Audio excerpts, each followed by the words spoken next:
വെള്ളം അടിച്ചിട്ടാണ് വണ്ടി ഓട്ടോ ഓടിക്കുന്നത്. വെള്ളം അടിച്ചിട്ടാണ് ഇയാൾ ഓട്ടോ ഓടിക്കുന്നത്.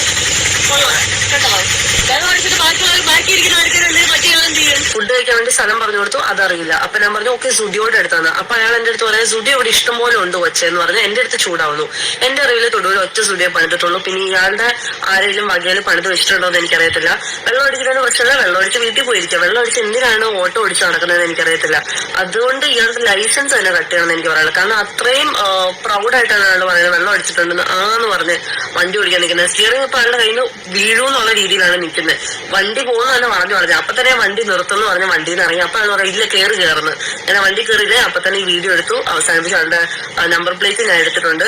അപ്പൊ പറ്റുവാണെങ്കിൽ MVD അല്ലെ പോലീസ് കാണുവാണെങ്കിൽ അയാളുടെ ലൈസൻസ് തന്നെ കഴിയണം എന്ന് എനിക്ക് പറയാനുള്ളൂ. പിന്നെ അയാൾ പറഞ്ഞ ഒരു മോഡലിന് ഞാൻ ഇവിടെ ഓടിക്കുന്നത് KL38. പിന്നെ നിന്റെ ഇൻഫ്ലുവൻസർ ആണ് എന്ന പേരിൽ ഇല്ലാത്തൊക്കെ ഉണ്ടാക്കി പറഞ്ഞ പാവപ്പെട്ട ഒരു ഓട്ടോ തൊഴിലാളിയുടെ കഞ്ഞുകൂടി മുട്ടിച്ചപ്പോ സമാധാനായി. ഇതാണ് സംഭവം എന്നല്ലേ.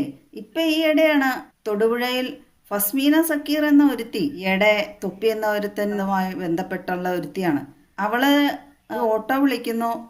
അത് രാത്രി 7 മണിക്കാണ്. വേറൊരുത്തിന്റെ കൂടെയാണ്. സ്റ്റുഡിയോയിൽ പോകണമെന്ന് ഓട്ടോക്കാരനോട് ആവശ്യപ്പെടുന്നു. അപ്പൊ ഈ ഓട്ടോക്കാരൻ താമസിക്കുന്ന പ്ലാന്റേഷൻ എന്ന സ്ഥലത്താണ്. തൊടുപുഴയിൽ നിന്ന് 5-6 കിലോമീറ്റർ പോകണം.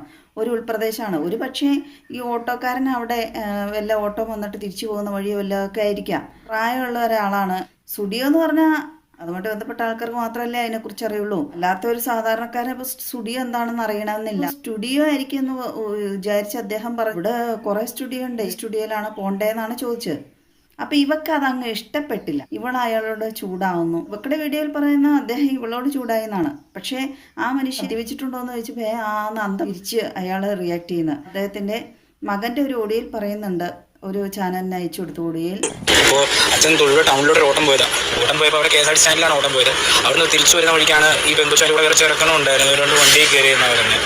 വണ്ടിയിൽ കയറിയിട്ട് സ്റ്റുഡിയോയുടെ അടുത്തുള്ള ഏതോ ഷോപ്പിലിടാൻ പറഞ്ഞു. അച്ഛന് സ്റ്റുഡിയോ ഏതാ, പഴയ ആൾക്കാരല്ലേ, അവർക്ക് സ്റ്റുഡിയോ ഏതാ സ്റ്റുഡിയോ എന്ന് അറിയത്തില്ല. അച്ഛൻ പറഞ്ഞു വഴി പറഞ്ഞിട്ടുണ്ടോ, കള്ളു കുടിച്ചിട്ടുണ്ടോ എന്ന് ചോദിച്ചിട്ട് അച്ഛനാണെങ്കിൽ പ്രഷറിന് ഷുഗറിനൊക്കെ മരുന്ന് കഴിക്കുന്ന വ്യക്തിയാണ്. ഇത് അച്ഛനെ എത്രത്തോളം മാനസികമായിട്ട് വിഷമം ഉണ്ടാക്കി എന്നുള്ളത്. അതുകൊണ്ടായിരിക്കാം ചിലപ്പോൾ ആ ഓട്ടോ തൊഴിലാളിക്കും അങ്ങനെ വന്നത്. മാത്രമല്ല സമയം രാത്രി 7 മണിയാണെന്ന് ഓർക്കണം. അദ്ദേഹം രാവിലെ മുതൽ ഓട്ടോ ഓടിച്ച് തളർന്നിരിക്കുന്ന ഒരു വ്യക്തിയായിരിക്കാം. തൊടുപുഴ ടൗണിലുള്ള ഓട്ടോക്കാർക്ക് പോലും ചിലപ്പോൾ സ്റ്റുഡിയോ ഏതാണ്, എവിടെയാണ്, എന്താണെന്നൊന്നും അറിയണമെന്നൊന്നുമില്ല. പിന്നെ ഇദ്ദേഹം ഉൾപ്രദേശത്ത് വന്ന ആളായതുകൊണ്ട് ഒരുപക്ഷെ ഒട്ടും അറിയണമെന്നില്ല. ഒരു നാട്ടിൽ ചെല്ലുമ്പോൾ ആ നാട്ടിലെ ഓട്ടോക്കാരൻ തന്നെ ആയിരിക്കണം എന്നല്ല ആ നാട്ടിൽ ചിലപ്പോൾ ഓട്ടോ ഓടിക്കുന്നത്. വേറെ ജില്ലക്കാരനോ ആയിരിക്കാം ചിലപ്പോൾ അയാൾ. അതിൽ നിന്ന് ഒരു കാര്യം മനസ്സിലായി, വെറും പൊട്ടിയാണെന്നുള്ളത് മനസ്സിലായി. കാരണം മൊത്തത്തിൽ അങ്ങ് ധരിച്ചു വെച്ചേക്കുമായിരിക്കും. എല്ലാ ഓട്ടോക്കാർക്കും എല്ലാ വഴികളും എല്ലാ സ്ഥലങ്ങളും അറിയാം. ഒരു സ്ഥലത്ത് ചെല്ലുമ്പോൾ എന്നായിരിക്കും ഓർത്തേക്കണേ ആ നാട്ടിലെ ഓട്ടോക്കാർക്ക്. ആ ഓട്ടോക്കാരന് സ്ഥലം അറിയില്ല. ഇവള് പറഞ്ഞ മനസ്സിലായില്ലെങ്കിൽ ഇവൾക്ക് വേറെ ഓട്ടോ വിളിച്ച് പോയാൽ പോരെ. ഇഷ്ടപ്പെട്ട ലോണൊക്കെ എടുത്ത് മേടിച്ച വണ്ടിയാണ്. വണ്ടിയുടെ നമ്പർ സകല സാധനം ഇവള് ഇട്ടാണ് വീഡിയോ പ്രചരിപ്പിച്ചത് സോഷ്യൽ മീഡിയയിൽ കൂടെ. അങ്ങനെയുള്ള ആൾക്ക് പോലീസ് സ്റ്റേഷനിൽ പോയി അതെല്ലാം കൊടുത്ത് ഇങ്ങനെ മദ്യപിച്ചിട്ടാണ് അയാൾ വാഹനം ഓടിച്ചതെന്ന് പറഞ്ഞാൽ അവർ ഉടനടി പിടിക്കും അദ്ദേഹത്തെ. അവൾ എന്തുകൊണ്ട് അത് ചെയ്തില്ല? അവൾക്ക് ശരിക്കും സ്റ്റുഡിയോയിൽ പോകാൻ വേണ്ടിയല്ല, സ്റ്റുഡിയോയുടെ അടുത്തുള്ള ഏതൊരു ഹോട്ടലിന്റെ പേരാണ് ചോദിച്ചത്. എനിക്ക് തോന്നണം ഈ ചേട്ടൻ സ്റ്റുഡിയോ എന്ന് തിരുത്തി പറഞ്ഞായിരിക്കും. കാരണം ഇവളുടെ ചോദ്യം സ്റ്റുഡിയോ എന്ന് കേട്ടപ്പോൾ അതിൽ സ്പെല്ലിംഗ് മിസ്റ്റേക്ക് വന്നാന്നോർത്ത് ഇവള് വല്ല കഞ്ചാവും മദ്യമൊക്കെ അടിച്ചിട്ട് ചോദിക്കണമെന്നായിരിക്കും ആ ചേട്ടൻ മിക്കവാറും വിചാരിച്ചു കാണുള്ളൂ. ഈ സ്റ്റുഡിയോയുടെ ആ ഏരിയയിൽ തന്നെ ബാറും ഹോട്ടലും കൂടിയ ഒരു സംഭവം കൂടെ ഉണ്ട്. ചേട്ടനും വീട്ടുകാരും ഇവൾക്കെതിരെ പരാതി കൊടുത്തിട്ടുണ്ട്. ആ ചേട്ടൻ മദ്യപിച്ചിട്ടുണ്ട് എന്ന് ഇവള് തെളിയിക്കുവാണെങ്കിൽ ആ ഓട്ടോ കൊടുക്കാം, 1 ലക്ഷം രൂപ കൊടുക്കാന്നൊക്കെയാണ്.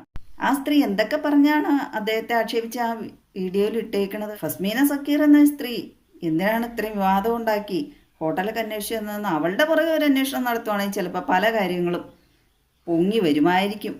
പിന്നെ രണ്ടുപേരും ഒന്ന് കയറി, അവരാ വണ്ടി കയറിയപ്പോ അവരൊരു സ്റ്റുഡിയോയുടെ കാര്യം പറഞ്ഞു, എനിക്ക് അറിയത്തില്ല. ഒരു ഹോട്ടലിന്റെ കാര്യം പറഞ്ഞു, എനിക്ക് അറിയത്തില്ല.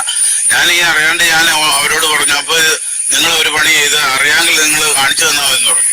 അപ്പൊ ഉടനെ തന്നെ അവർ ചോദിക്കുവാണ് ചേട്ടൻ വെള്ളം അടിച്ചിട്ടുണ്ടോ ചോദിക്കും. ഞാൻ വെള്ളം അടിച്ചിട്ടില്ല. വൈകുന്നേരം 7 മണി, ഒരു പറളങ്ങ് കൂടുതൽ വണ്ടി പോയില്ല. അതിപ്പുറം വണ്ടി ഇവിടെ നിർത്തുകയും ചെയ്തു.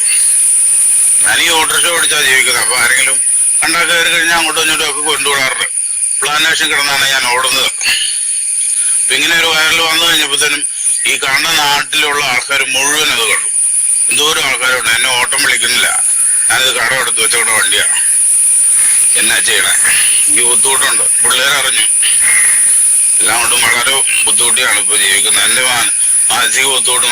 ഒരു തുള്ളി പോലും മദ്യപിക്കാത്ത മനുഷ്യനെ മദ്യപാനിയാക്കി ചിത്രീകരിച്ചതിന് ഡിഫേമേഷനെതിരെ നിങ്ങൾക്കെതിരെ കേസ് ഫയൽ ചെയ്യണം. നിയമപരമായിട്ട് നിങ്ങൾ ഇതിന് മുന്നോട്ട് അദ്ദേഹത്തിന്റെ അഭിമുഖത്തിലും ഒക്കെ സംസാര രീതിയും ആ നിപ്പും ഭാവവും ഒക്കെ ഒരു മദ്യപാനി പോലെയാണ്. അദ്ദേഹം പ്രഷർ രോഗിയാണ്, പ്രഷറിന് മരുന്നൊക്കെ കഴിക്കുന്ന ഒരാളാണ്.